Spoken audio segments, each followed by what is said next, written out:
Hello YouTube, this is part 2 of Alien Review.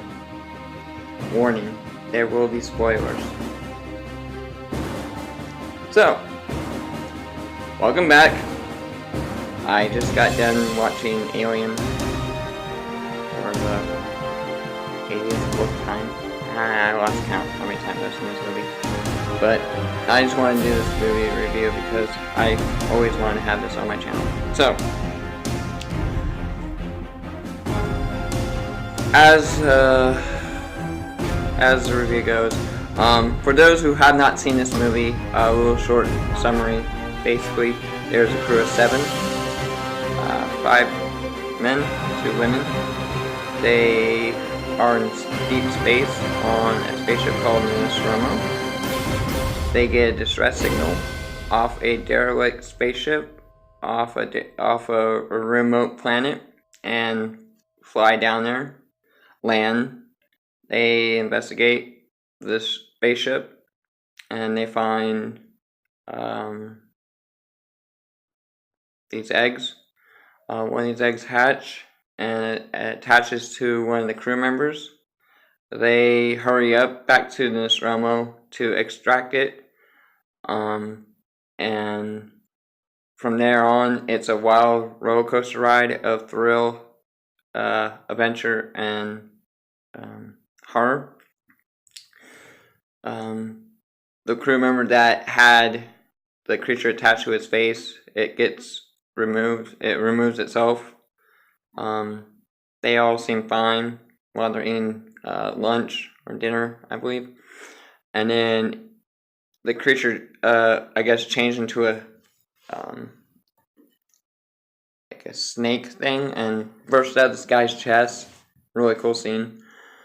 And it grows into this giant monster creature and just starts terrorizing and picking off each crew member one by one until it comes down to one last person who decides to destroy it.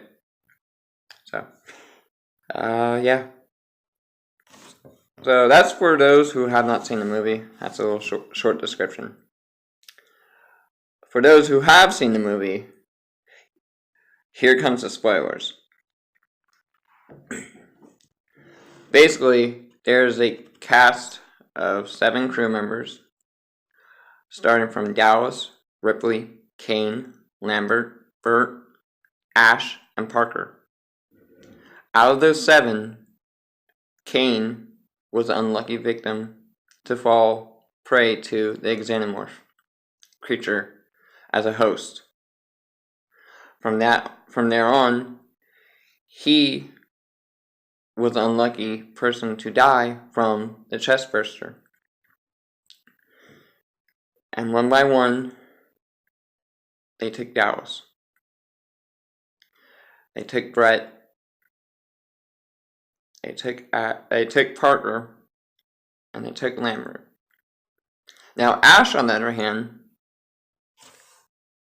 who is not human,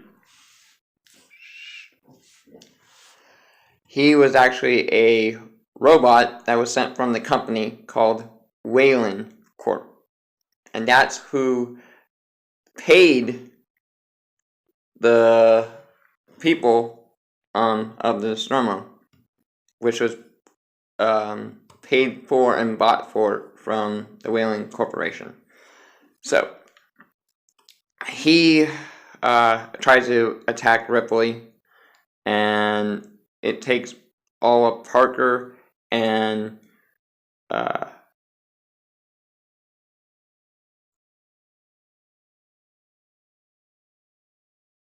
Lambert to get him off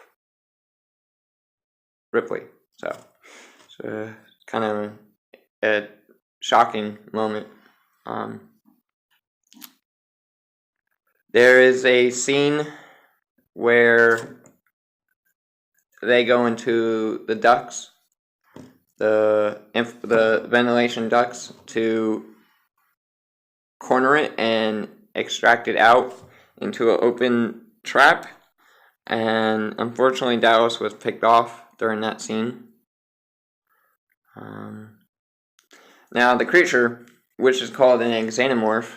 It is a alien life form that has corrosive acid for blood. It has a tail with a long, sharp spike that's curved, and it has the movements of a praying mantis and a jaguar. This thing is fast, this thing is quick, and it's sleek and slimy. It also has two mouths. It has a normal jaw, and then when it opens its mouth, it has an inner an inner mouth tongue, and it's pretty intense looking. It hisses like a snake, and it is about 7.5 feet tall. It's very, very, very cool looking. The creature design was created by H&R Giger, who was a artist in Romania. No, not Romania. Sorry. Somewhere in Europe. He created this creature, this erotic looking creature, from his artwork. And a lot of his artwork is very erotic, but not like it's erotic and it's sexy and it's intriguing. But Ridley Scott saw some of his artwork.